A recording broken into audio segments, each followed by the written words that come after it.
Imagine sinking your life savings into a dream home, only to unearth a hidden chamber where souls were once entombed alive.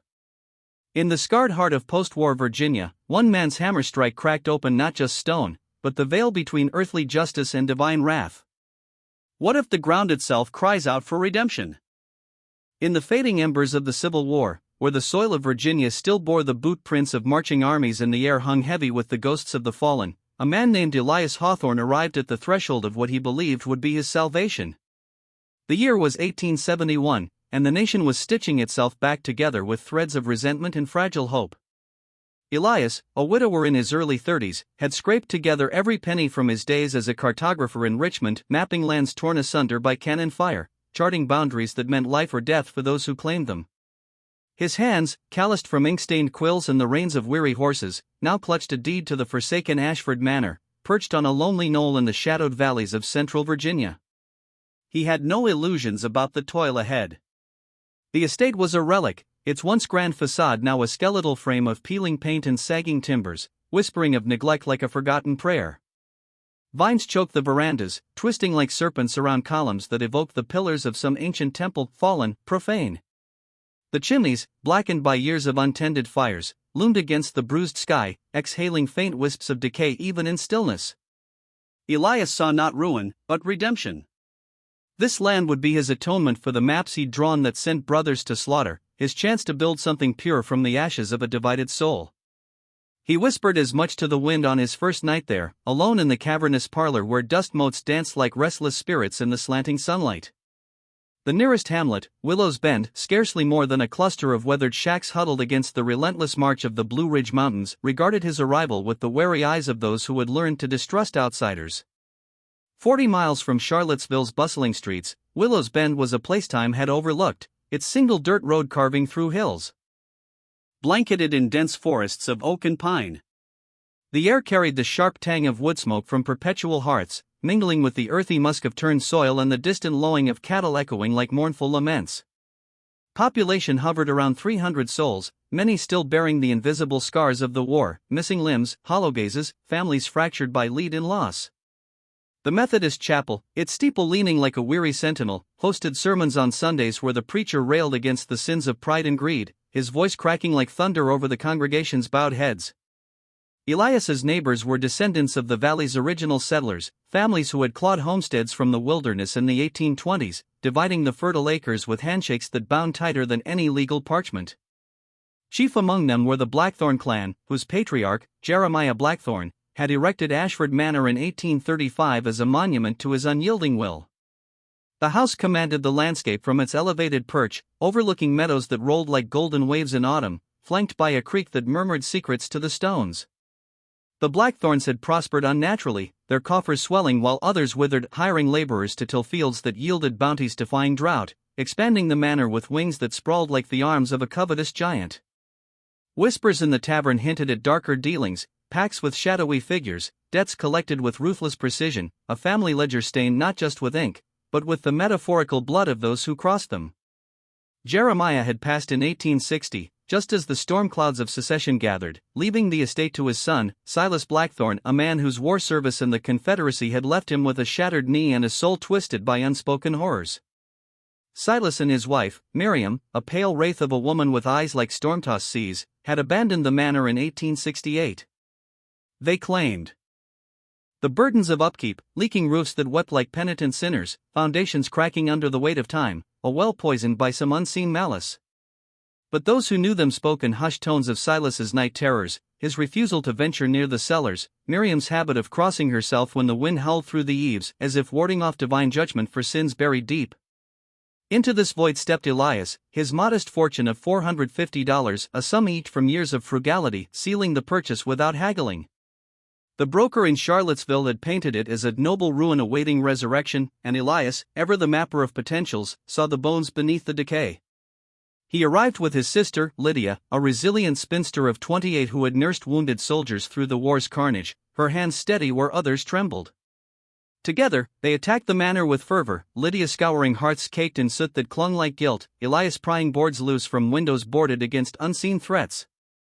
The sunsets painted the hills in crimson, evoking the blood of the slain, and at night, the stars wheeled overhead like watchful eyes of the Almighty, judging the labors below. To hasten the restoration, Elias assembled a crew from Willow's Bend's hardy stock. There was Harlan Crow, a master carpenter whose tools sang through wood like a hymn, his face etched with lines from years rebuilding barns razed by Union raids. Beside him, Mason Hale, a stoneworker with arms like forged iron, who had mended the chapel's walls after a storm that locals swore was God's wrath for wartime apostasy. The Thorne brothers, Josiah and Levi, broad-shouldered laborers with the endurance of oxen, handled the grunt work, their laughter echoing like rare bursts of light in the gloom.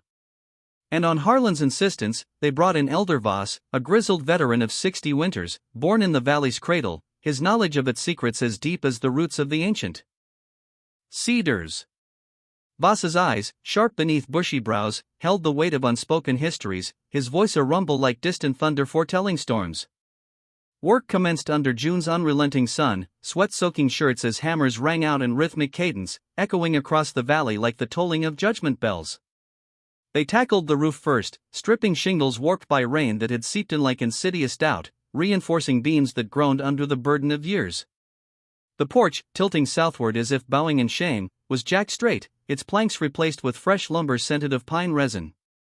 Elias paced the grounds, his surveyor's eye measuring progress, estimating completion by spring's thaw, a rebirth, he mused, mirroring the nation's fragile mending. But beneath the surface, the earth held its breath, harboring mysteries that mocked mortal plans. The cellar was unremarkable at first glance, a subterranean vault beneath the manor's heart, accessed via a creaking trapdoor in the kitchen or slanted exterior doors that yawned like a grave. Walls of jagged fieldstone, mortared in the 1830s, bore the patina of age, cracks spiderwebbing like veins of regret, dampness seeping in with the chill of forgotten sins. The floor, mostly tamped earth redolent of mildew and decay, gave way to flagstones near the rear where barrels once rested, their ghostly outlines etched in dust. Elias had descended several times, lantern in hand, its flickering light casting elongated shadows that danced like tormented souls. He inspected foundations for shifts, walls for breaches, but the floor escaped scrutiny, mere dirt, unyielding and unimportant.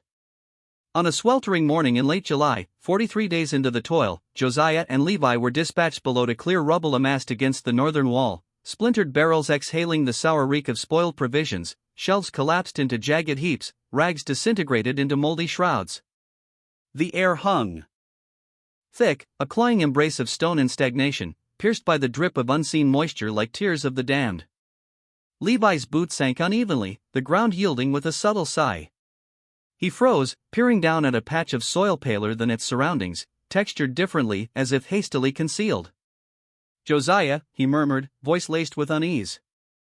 His brother knelt, fingers probing the anomaly, sensing a hidden frailty. They summoned Elias, who descended with lantern aloft, its glow illuminating faces taut with curiosity. He pressed a palm to the spot, felt the unnatural give, and nodded grimly. "Fetch the pry bar." Josiah worked methodically, iron biting into earth, levering up a slab of compacted clay atop weathered planks. Beneath, a void, swallowing light. Stone steps, crudely hewn, spiraled downward into obscurity. Elias leaned in, flame trembling, revealing a tunnel stretching northward, burrowing into the hill's belly. The crew gathered, descending in solemn procession, Elias leading, light piercing the gloom, Harlan and Mason flanking, the brothers trailing. The passage was no crude burrow spacious, allowing a breast passage, ceiling arched high save for dips where roots intruded like skeletal fingers. Walls transitioned from mortared stone to timber-braced earth, floor worn smooth by countless footsteps, evoking a path trod in secrecy and desperation. 60 feet in, it terminated at a brick barrier meticulously laid, mortar fresh compared to the ancient surrounds. Not a hasty seal, but a deliberate entombment, constructed from within, as if the builder had consigned themselves to the dark. Mason rapped knuckles against it, ear pressed close. Hollow beyond. Something waits. Elias pivoted. Lantern sweeping the length, mind racing through biblical echoes, Cain's mark, the hidden sins that cry from the ground. This was no mere storage vault, passages like this whispered of underground railroad escapes, wartime hideouts, or darker rites, sacrifices to greed, altars to human frailty. But the wall's youth, perhaps a decade old, timed to the war's chaos, hinted at fresh atrocities. Divine retribution, perhaps, for the Blackthorn's rumored predations, vanished souls, debts settled in silence, a family's prosperity built on pillars of exploitation. Elias commanded restraint. Touch nothing. Speak to no one. His thoughts turned to Silas Blackthorne, the cellar whose haste in parting with the deed now reeked of evasion. That night, as thunder rumbled like God's displeasure, Elias sat by the hearth, sketching the anomaly in his journal, lines converging on the sealed end like a finger pointing to judgment. Lydia, sensing his turmoil, placed a hand on his shoulder. "The earth keeps what man buries, brother. But the Lord reveals all in time." Dawn brought no confrontation with Silas. Instead, Elias traversed the slope above, boots crunching through underbrush thick with brambles that clawed like accusing hands. Young saplings crowded ancient oaks, their canopy filtering light into dappled patterns evoking stained glass, holy, yet ominous. He sought an alternate ingress, a concealed hatch, disturbed soil, but found only undisturbed leaf litter, roots entwining like the bonds of fate. The woods held a sacred hush, broken only by birdsong that sounded like warnings. Midday meal unfolded under the porch's shade, the crew devouring bread and cured meat, washing it down with water tasting of iron like blood. Elder Voss set his tin cup aside, fixing Elias with a gaze heavy as scripture. "You've unearthed something unholy down there." Not inquiry, but certainty. Elias met his eyes. "How'd you know?" Voss shrugged, weathered features creasing. "The boys went in, came out changed. You're pacing like a man haunted by Abel's blood crying from the ground." Elias confessed, the tunnel, the wall, its implications. Silence descended, thicker than the summer heat, pregnant with unspoken dread. Harlan queried the wall's age. Elias estimated wartime vintage. Voss stared into the tree-lean, jaw set. The Blackthorns, they weren't saints. Jeremiah amassed wealth while neighbors starved, loans foreclosed, lands seized. Folks vanished, runaway bondsmen, rivals, even kin who questioned. Whispers of a sanctuary below, but not for salvation. For silencing. His words hung like a noose, evoking themes of sin's inheritance, how the father's transgressions visit the sons, a biblical curse woven into the valley's fabric. Elias felt a chill, not from breeze but from the stirring of conscience. Had he purchased not land, but a legacy of damnation? That afternoon, he penned a missive to Silas, polite, probing, requesting discourse on the anomalous feature. Sealed with wax trembling in his grip, it dispatched with the morrow's post. Days stretched, reply absent. The manor loomed larger in twilight, windows like empty sockets watching. Elias lay awake, ears straining for subterranean murmurs, echoes of lives interred, pleas for justice unheeded. The tunnel wasn't mere architecture, it was a metaphor for buried guilt, a chasm where redemption met retribution. What lay sealed beyond? Evidence of human trafficking, wartime atrocities, or something spiritually profane, a pact with darkness that now beckoned him to uncover, to atone. As work halted, suspense coiled like a serpent in Eden. The crew whispered prayers at dusk, crosses clutched. Lydia read from Psalms, though I walk through the valley of the shadow. Elias pondered his own shadows, the war's moral quagmires, maps that doomed the innocent. This discovery wasn't chance, it was providence, a call. To excavate not just earth, but the soul's hidden depths. The valley held its breath, the creeks babble a dirge for the forgotten. In Willow's Bend, old-timers at the tavern exchanged glances, tales resurfacing like exhumed bones. The Blackthorn's prosperity? Built on suffering, they said. Missing souls, a peddler last seen arguing debts, a family of freedmen vanished midnight, their cabin torched as accident. Silas's limp? Not from battle, but from wrestling his demons. Elias resolved to breach the wall, but caution stayed his hand. Tools idle, the manor echoed with absence, creaks like sighs, winds moaning through cracks like lamentations. He wandered the grounds at moonrise, silver light bathing the hill in ethereal glow, transforming brambles into thorns of a crown. Biblical parallels haunted him, Jonah in the whale's belly, entombed yet alive, Lazarus called forth, but what if some tombs held horrors undeserving of light? Voss approached one eve, pipe smoke curling like incense. "I've seen passages like that before, hideaways for the railroad, but this reeks of captivity, not freedom. Blackthorns dealt in shadows during the war, smuggling, informants, worse. Pray it's empty, lad. Some sins are best left to God's vengeance. Elias nodded, heart heavy with empathy for the unnamed victims, souls perhaps chained in darkness, their cries absorbed by earth, awaiting divine reckoning. Curiosity burned, mingled with dread. What artifacts lingered? Shackles rusted with blood? Scratched pleas on walls? Or nothing? A void symbolizing the emptiness of unrepented evil. As weeks edged toward August's heat, the letter's silence screamed complicity. Elias dreamed of the tunnel extending infinitely, walls pulsing like a vein, leading to a chamber where spectral figures awaited judgment. Awakening sweat-drenched, he vowed pursuit of truth, not for legacy, but for justice's sake. The manor, once a dream, now pulsed with haunting legacy, a testament to how the past claws back. Demanding witness. In this spiritually charged limbo, Elias stood at sin's precipice, the sealed tunnel a portal to reflection, on greed's cost, redemption's price, the eternal dance of light and shadow. The ground remembered, and soon, so would he. The silence from Silas Blackthorne stretched like a taut rope across the days following Elias Hawthorne's first letter. No writer appeared on the dusty lane, no reply arrived with the post. Elias penned a second missive on the fourth day, sharper now, naming the passage, the brick barrier, urging discourse before any further disturbance. The words flowed from his pen with the precision of a man accustomed to mapping contested borders. It is in the interest of truth and propriety that we confer. Still, nothing. On the seventh day, under a sky heavy with the promise of rain, Elias saddled his horse and rode the 11 miles to Willow's Bend. The rented cottage where Silas and Miriam Blackthorne had retreated stood on the edge of town, a modest clapboard affair dwarfed by the oaks that framed it. Smoke curled lazily from the chimney, carrying the faint aroma of baking bread mingled with the acrid tang of wood ash. Elias dismounted, boots crunching on gravel worn smooth by years of reluctant footsteps. He knocked once. Movement stirred within his soft, hurried like mice scattering at light. He knocked again. The door cracked open a mere sliver. Miriam Blackthorne peered out, her face gaunt in the half-shadow, eyes the color of storm clouds over the blue ridge.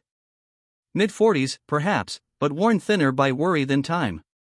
Her expression was one Elias would later describe to Lydia as that of a woman who had long anticipated this visitor, yet dreaded the hour of arrival. "Mr. Hawthorne," she said, voice steady but laced with frost. "My husband is indisposed. He cannot receive callers. I regret his illness, ma'am. A few moments only. He is not able." Her gaze never wavered. "And whatever you have unearthed beneath that house, whatever shadows you imagine it casts, my husband bears no part in it. He did not construct it." Elias felt the words land like stones in still water. "Then who did, Mrs. Blackthorne?" Her lips pressed into a thin line, knuckles whitening on the door's edge. "Some burdens in this valley predate my husband. They were already waiting when he inherited the place. He sought only to leave them undisturbed." She paused, the air between them thick. "That is all I will say." The door closed with quiet finality. Elias stood on the narrow porch, listening to the ordinary sounds of life beyond, a wagon creaking past, children's laughter drifting from the schoolyard, a hound baying in the distance. Yet the weight of her words pressed upon him, specific, deliberate. Not it, but them. Plural. Multiple burdens, multiple lives perhaps. And the knowledge that for 2 years the manor had stood vacant, through sale, survey, title transfer, the Blackthornes had carried this secret in silence. Why conceal what should have been disclosed? The question burrowed deep, stirring echoes of biblical parables, the hidden talent buried in fear, the vineyard workers who withheld what was due. Elias rode home through fading light, the hills rising like dark witnesses on either side. The manor awaited, its silhouette stark against the bruised sky, windows reflecting the last crimson of sunset like eyes that had seen too much. He did not breach the wall at once. Methodical by temperament, trained in the meticulous art of records and boundaries, Elias understood that some revelations demanded witness before disturbance. A sealed chamber from the antebellum era could unravel deeds, titles, reputations, perhaps even summon legal ghosts from the war's aftermath. But deeper still lay a primal reluctance, not fear of specters, for Elias placed no stock in apparitions, but dread of truths that, once exhumed, refused reburial. Like sin confessed, they altered everything. For 3 days he pored over what he could access. The Fenwick Courthouse, 11 miles north, housed the county's yellowed ledgers. He rode there under pretense of minor filings, then spent hours in the dim record room, dust motes swirling in slanted light like lost souls. Deeds traced the Ashford land back to 1828, when Jeremiah Blackthorne claimed it with funds never fully explained. Expansions in 1836 and 1849 swelled the holdings to nearly 300 acres. Tax rolls painted a picture of antebellum prosperity, high valuations, outbuildings enumerated, personal property assessed in numbers that spoke volumes. In pre-1865 Virginia, enslaved lives tallied as chattel. One entry halted him cold. An 1851 assessment, scrawled in the assessor's hurried hand, noted improvements to lower levels, not yet valued. A single line, never repeated in subsequent years. Whatever excavation or modification occurred around 1851 vanished from official memory. Elias copied it meticulously, the date burning into his thoughts like a brand. That evening, with Clara asleep upstairs and Lydia mending by lamplight, Elias laid it all bare. The discovery, Miriam's evasion, the records. Lydia listened in silence, needle pausing mid-stitch. "Elder Voss knows depths he hasn't shared," she said finally. "I mean to ask him plainly." "And the wall?" "It must be opened. Whatever lies beyond demands light."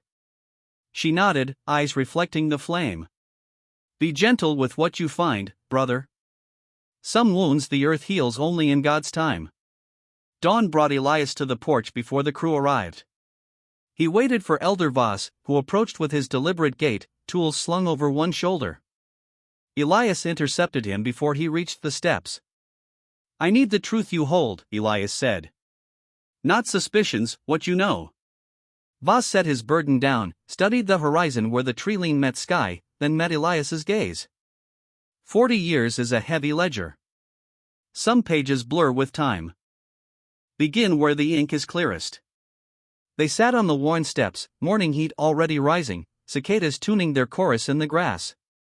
Voss spoke slowly, voice rough as weathered stone. Jeremiah Blackthorne arrived in 28 with coin whose source he never named. Bought prime land others coveted. Built high on the rise, commanded respect through wealth and caution. But some new shadows he cast, whispers that speaking them brought ruin. He paused, turning a pebble in calloused fingers. "My father timbered his acres in the 40s. I was a boy, 15 or so, worked summers beside him. Certain zones were forbidden, not the house, but outbuildings, the northern woods. Blackthorne's own watchmen patrolled at night. Private men, armed, no badges." Elias leaned forward. "What did they guard?" Voss's eyes narrowed. "In those years, folk moved north in secret. You grasp my meaning, the paths to freedom, off roads, through valleys. This land lay awkward to the main routes, yet terrain funneled travelers here." Jeremiah knew the patterns. "Lived here long enough." A chill settled in Elias's chest, cold as well water. "He intercepted them." Voss neither affirmed nor denied. "He profited in ways ledgers ignored. Bounty from returns, perhaps more." "My father, old and unguarded near end, spoke once of sounds from below, muffled cries in the dark. Never told another soul." Elias followed Voss's gesture to the northern slope. "A second entrance?" "Rock outcrop in the old growth, cedar grown against it, 60 years now." "I've never approached." "Some places a man leaves alone." Elias rose, mind arranging fragments, the 1851 note, the watchman, the underground echoes, Miriam's them. A hidden station twisted perverse, not sanctuary, but trap. Jeremiah Blackthorne, prosperous amid neighbors' want, had perhaps turned escape into capture, freedom's path into a snare for profit or control. Divine justice delayed, but the earth remembered. "I'm opening it," Elias declared. Voss met his eyes. "I reckoned. I'll stand with you." Mid-August, a Friday morning heavy with humidity. Elias had weighed summoning the sheriff, decided against. No hard proof yet, only oral history and suspicion. Better to see first, understand, than act with deliberation. At 7, the 5 descended: Elias, Harlan Crow, Mason Hale, Elder Voss, Abel Halt with hammer and chisel. Gideon remained topside, tasked with deflection if questioned. Mason inspected the brickwork meticulously, tapping, listening, crouching. Laid from inside, he confirmed. Mortar finished on our side. Builder worked backward, sealing as he retreated. Whether trapping himself or barring what lay beyond, unclear. No dampness this side. Dry void yonder. Begin at the crown, Elias instructed. They dismantled with care, brick by brick, stacking neatly. Timbers overhead were ancient, haste risked collapse. As the gap widened, lanterns lifted. First came the odor, not fresh rot, but ancient closure, mineral silence, damp stone, decayed wood, compressed soil. Beneath, an indefinable undertone, like time distilled, heavy with sorrow. Halfway down, Harlan froze, lantern extended. A chamber. Elias peered through, 30 feet deep, 20 wide, earth-carved, timber-shored. Low ceiling, perhaps 6 feet. Shelves along one wall held relics: a clay jug crusted with mineral, stiff cloth, indistinct shapes. Opposite, 3 low platforms of rough lumber, narrow as graves, built for necessity and concealment. Elias stared at the berths. Invisible need. Urgent hiding. Or imprisonment. Finish it, he said quietly. Another hour. When the breach sufficed, Elias ducked through first, lantern aloft. Chill enveloped him, air dense as if years had compacted grief within. Packed earth floor smooth underfoot. No visible exit. No vent, no drain. He approached the shelves. Unfolded cloth, a faded woman's headscarf, a child's jacket, small, perhaps for a 7-year-old. Aged but preserved. Behind the jug, a worn comb, a swollen leather-bound book, a stiff folded paper wedged upright. Elias lifted the book first. Pages darkened at edges, but legible in lantern glow. Handwriting precise, deliberate, lettering of one who valued script as rare treasure. Names, dates, routes: a fugitive's chronicle, journey etched in secret. He looked back at the others framed in the breach, faces solemn. Fetch Lydia, he told Abel. Clean cloths, a sturdy box, another lantern. He paused, breath shallow. The chamber breathed back echoes of desperation, faith tested in darkness, cries swallowed by stone. Here, perhaps, souls had waited for deliverance that never came, or worse, had been denied it by those who should have offered mercy.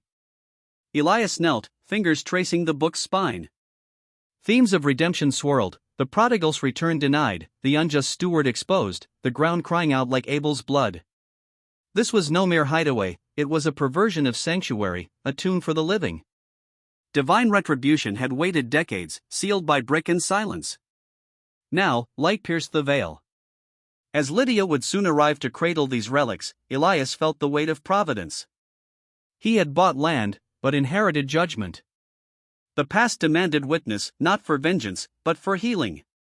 Yet some sins, once uncovered, scarred the soul forever. The valley outside stirred with morning life, oblivious. But beneath Ashford Manor, history exhaled at last, haunting, holy, unforgiving. Abel departed at a sprint, boots pounding the cellar stairs like a heartbeat racing toward revelation. Elder Voss stepped through the breached wall first among the crew, lantern raised high. He turned in a slow circle, eyes sweeping the low-ceiling chamber, timber shores groaning faintly under the weight of centuries, air thick with the mineral chill of entombment. No gasp escaped him, no exclamation. Only recognition, deep and weary, as if an old wound had finally been exposed to light. Elias watched the old man's face. How long have you suspected? Long enough, Voss replied, voice gravel low. His gaze lingered on the rough-hewn sleeping platforms, narrow slabs of pine, stained dark by years of desperate rest. Then on the small jacket folded on the shelf, child-sized, sleeves stiff with age. A garment meant for warmth in a place colder than any winter. Elias lifted the folded paper last, hands steady but heart pounding. The creases threatened to tear, he unfolded it with the care of one handling sacred text. Charcoal script, hurried in large words smeared where moisture had wept through folds. The top line stood clear, a name, a date from the early 1850s, and beneath, one urgent plea. He read it twice, breath-catching. Then pressed the paper to his chest, standing motionless in the chamber's heart while lantern flames painted shifting crosses on the walls. Harlan Crow, voice soft from the breach, asked what all felt. "What does it say?" Elias met their eyes. "It says, we were here. If you find this, we were here. Remember us." Silence fell then, profound, unbroken. Above, through layers of earthen timber and floorboards, Gideon's hammer rang steady on the porch, tap tap tap, ordinary rhythm of a man at labor. Down here, time held its breath. The chamber seemed to exhale sorrow, the packed earth floor bearing faint impressions where feet had paced in endless waiting. The discovery beneath Ashford Manor had only begun to unfold. What lay in that sealed room was not artifact alone, but accusation against greed, against silence, against a prosperity built on hidden suffering. If these revelations stir your soul, share this video with someone who seeks truth in darkness. Like to stand witness, subscribe to walk these shadowed paths with us. The story deepens. Lydia arrived 30 minutes later, wooden crate lined with clean linen in her arms, 2 fresh lanterns swinging. She entered without hesitation, composure forged in wartime hospitals where she had bound wounds no surgeon could heal. She surveyed the space with practical eyes, shelves, platforms, relics of lives interrupted. Without prompting, she began gentle examination. "The journal first," she said, accepting the leather volume from Elias. "We bring it to daylight slowly, pages may crumble." She met his gaze. "And we must decide what comes next." The days that followed, Saturday through Monday, were a vigil of deliberation. Elias paced the manor grounds at dawn, mind-turning options like stones in a riverbed.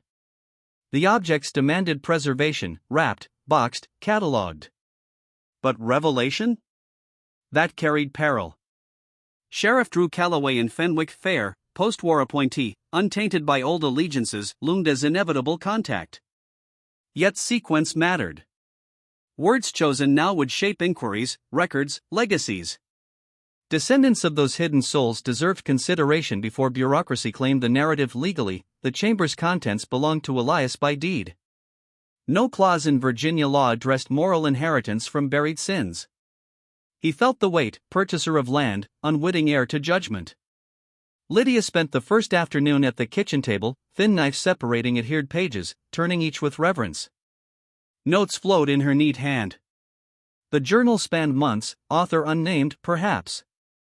Lost on damaged early leaves. References emerged: Hester, a woman of quiet strength; Dio the driver, shadowy guide; the boy Amos, 5 or 6, whose restlessness tested fragile silence. Script precise, spelling consistent, hallmarks of hard-won literacy, an act of defiance in bondage. Entries mid-journal described confinement, waiting for signal, cold seeping through stone, footsteps above distinguished, household bustle versus peril's tread. Amos hushed in terror, parents' weary patience etched in every line. Central figure, Mr. C, invoked with guarded gratitude. Risk measured nightly, water delivered, patrol news whispered, signals arranged, objects placed in precise patterns above. Mr. C risked all, yet reliability wavered like candle flame. Not Jeremiah Blackthorne, the one above, tone cold, unaware, or unsympathetic. The chamber predated his knowledge, built secretly beneath his domain. Skill matched Mason Hale's mortar, timber, invisibility. Maintained by one intimate with the estate, laborer trusted yet autonomous, acting in shadows. Lydia set pencil down. Mr. C, who labored here pre-war? Elias recalled Fenwick records, outbuildings near Treeline, purpose unclear. Voss's father.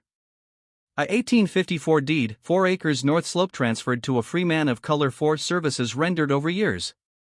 Initial C. I returned to the courthouse. Tuesday morning, he rode north. Found the entry, Cornelius Webb, free-colored, parcel transferred March 14, 1854. Clerk searched further, 1,843 labor contract, masonry, carpentry to Daltrey estate, 7 years, pay below skilled rate. Death, October 1861, illness, age 50. Same month Jeremiah died. Coincidence? Elias knew documents, such alignments rarely were. Afternoon, he found Voss alone on barn roof. Cornelius Webb. Voss stilled, descended slowly. My father knew him. Worked beside him 2 seasons. Remarkable man, Voss continued. Quiet. Never spoke. Father knew enough, people passing below. Brought water twice, summer 1852. Basket through hidden floor panel. Hand reached up empty, returned it. Father thought on that hand lifelong. Voss paused. He was ordinary. 2 brave acts. Cornelius did extraordinary, ceaselessly, silently. Died sudden, October 61, no prior illness. Implication hung, Henry Blackthorne, war returned, discovered betrayal. Property used 20 years for forbidden purpose. Perpetrator vulnerable. No scrutiny in wartime chaos. Henry sealed it, passage, chamber, then lived above entombed truth. Sold to stranger, fled to town rental, attempting burial anew. Elias told Lydia all. She placed hand near his. Names in journal, Hester, Amos, Mr. Webb demand accounting. And sheriff. But first descendants, if living nearby. Before official record steals telling. How? Voss. And journal. Names leave trails. Trail led to church. Voss knew valleys weave families, migrations, worship networks sustaining black communities pre- and post-emancipation.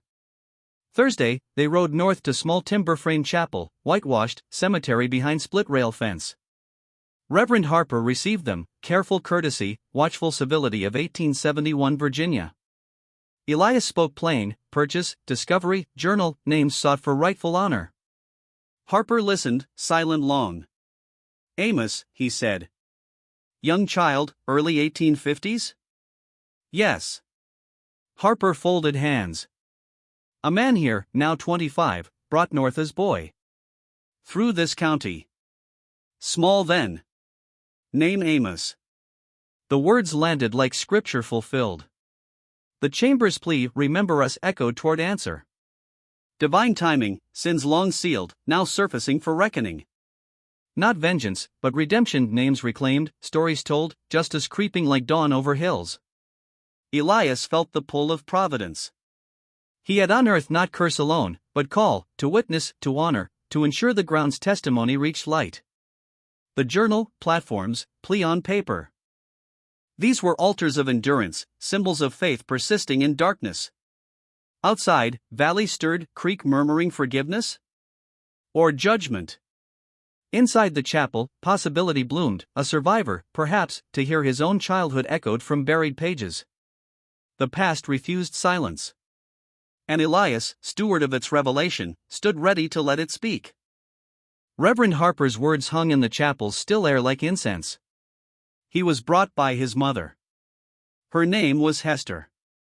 The silence that followed carried the weight of 2 decades suspended, prayers unanswered, journeys unfinished, now brushing against the present. His mother, Elias asked quietly, what became of her? Influenza in Illinois, 1863. Amos was 7, perhaps 8. Too young to remember the path clearly. Only fragments, a winter crossing Virginia, endless quiet commanded, then open air at last. His mother held him and wept. Elias sat motionless, the leather journal resting between them like a sleeping witness. May I bring this to him? Show him what she wrote. Harper weighed the request. I will speak with him first. No man should face such truth unprepared. His gaze held steady. Your intention, Mr. Hawthorne, once the law takes hold? This will become official. I will report fully to Sheriff Calloway. Document every detail accurately. Ensure the record name's responsibility, Cornelius Webb's courage, Henry Blackthorne's actions. I cannot predict justice's course, but I will not allow burial again. Harper studied him long. Return Saturday. I will have spoken with Amos. 2 days of meticulous labor followed at Ashford Manor. Elias drafted a comprehensive account, discovery, Voss's testimony, Fenwick records, Lydia's transcription of the journal, Cornelius Webb's suspicious death. Rufus Hale produced precise drawings, passage measurements, chamber layout, brickwork details, technical proof against denial. A letter to Henry Blackthorne followed, no plea, but declaration. What was found? What was concluded? What would follow? Sealed, held unsent. Saturday dawned crisp. Elias rode to the chapel. Harper met him at the door, led him inside. A young man rose from the front pew, solid build, work-hardened hands, face etched with quiet vigilance. "This is Amos," Harper said. They sat. Elias placed the journal between them, closed. "I found this beneath the Ashford estate. I believe your mother wrote it." Amos regarded the volume without touching. Minutes passed as if allowing the object's existence to settle into reality. "She could write," he said finally. "I knew that much. Never knew she wrote of that time." She described the room. "The cold. Keeping you silent. A man, Mr. C., Cornelius Webb, who brought water, signals, safety." Amos laid his palm on the cover, held it there like a blessing. "I remembered warmth," he murmured. "Only warmth, when I thought back." "Strange," Reverend said Winter. "I believed I'd imagined it, to comfort myself." Elias remained silent. "Must have been lantern light. Body heat in close quarters." Amos lifted his hand, gazed toward the altar. "How many passed through?" "Honestly? Unknown yet. Journal covers one group, one season. Cornelius built for many. I will seek what I can." "And Mr. Webb, what became of him?" "Died October 1861. Not naturally, I believe. Evidence points to Henry Blackthorne's hand. I cannot prove beyond doubt, but I will present all to authorities. I wanted you to hear before official word." Amos absorbed it slowly. He died to keep silence. Not question certainty. The man who did it, Henry Blackthorne. Ill when you arrived. His wife thought him already punished inwardly. I wrote him. Explained findings, intentions. Letter unsent still. Send it, Amos said. Not for him. For Mr. Webb. For Mother. For all who waited in darkness. They were here. Let them be known. Elias returned home, dispatched the letter that afternoon. 3 days later, before sheriff notified, before records opened, Henry Blackthorne died in his rented cottage. Agnes told the doctor, declining since summer, passed in sleep. Cardiac failure recorded. No cause to dispute. 3 days post-funeral, a note arrived from Agnes, one line. I believe he waited for discovery. I believe he was relieved it was you. Elias preserved it with the rest. Official inquiry commenced September 1871. Elias presented to Sheriff Calloway in Fenwick, bound documents, drawings, journal transcription. Calloway listened gravely, recognized scope beyond local grasp. Summoned Arthur Gibbons, state official from Richmond Bureau of Freedmen's Affairs, diminished but enduring. Gibbons arrived swiftly. Descended passage with Elias and Rufus. Examined chamber, journal, records. Interviewed Voss hours long in manor parlor. Spoke with Harper, with Amos. 4 months, December filing. Findings confirmed, concealed way station late 1840s, mid 1850s. Cornelius Webb architect operator, free man of color, skilled mason/carpenter, estate laborer decade plus.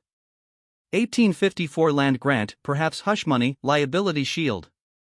Death suspicious, consistent with Henry Blackthorne's discovery and action. No proceeding possible, deceased. Passage sealed post 1861, likely by Henry. Most poignant, objects, journal, scarf, jacket, comb, plea paper, direct evidence of humanity, determination. Names otherwise lost preserved. We were here. If you find this, remember us transcribed in appendix. Correspondence continued Harper's Networks North. Room sheltered 40 to 70 souls decade loan. Most untraceable. Journal yielded some. Northern accounts Ohio, Pennsylvania, Illinois added fragments. Hester confirmed, Cincinnati correspondent, 60s, freed pre-war, lifelong documentarian of routes. 4-page reply, new route, Webb by reputation, built beautifully, secretly, with enormous care. Never known location, full name in archives. Closed, now we know where to look. Ashford Manor restored fully by 1873. Elias, Lydia, Clara resided until 1891, removal to Richmond nearer Clara's kin. Elias earned valley respect, not wealth, but integrity. 1871 actions spoken of quietly, reverently. He preserved chamber untouched, no storage, no resealing. Passage open, wall removed. Shelves, platforms, worn floor remained. Small brass plate affixed near entrance, blacksmith crafted, self-paid. This room was built by Cornelius Webb, free man of color. Carpenter and mason, before 1850.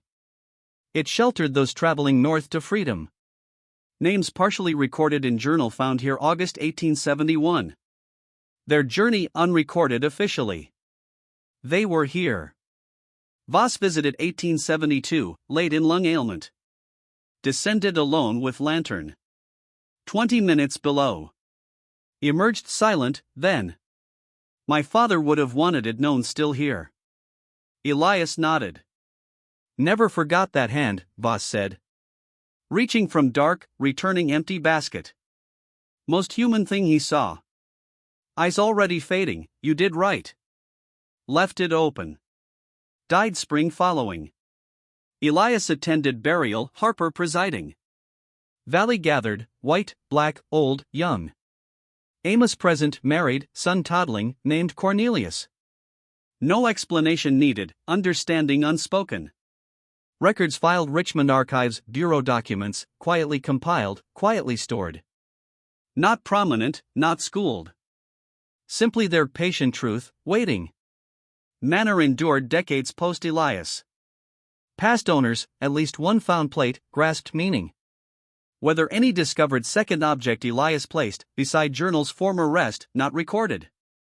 Small square paper, folded once, his surveyor's hand. We found you. We remember. The ground had spoken. Sins unearthed, mercy honored, legacy redeemed, not in spectacle, but quiet witness. Divine justice, not always swift, but thorough. The forgotten named, the hidden brought to light. And in that naming, perhaps, a measure of peace for souls long sealed. What do you make of this tale? Was every layer ever truly revealed, or does the earth still hold whispers? Share below. If these stories of ordinary hands uncovering extraordinary grace amid shadows move you, subscribe, ring the bell, share with a soul who seeks truth beneath the surface. Until the next hidden chapter calls.